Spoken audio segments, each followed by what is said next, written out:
शिव मठ पर शिव मठ पर शोभे लाल ध्वजा शिव मठ पर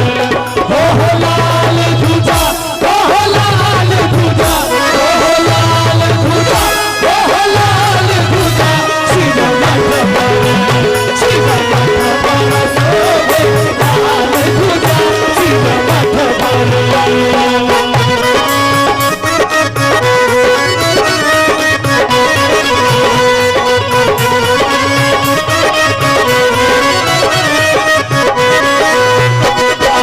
शिखरा पर गौरी विराजे कौन शिखरा पर गौरी विराजे कौन शिखरा पर गौरी विराजे कौन शिखरा पर गौरी विराजे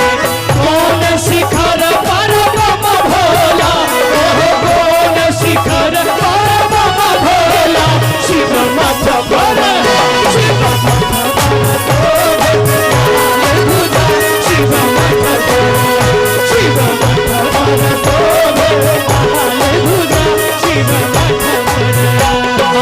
शिखरा पर गौरी विराजे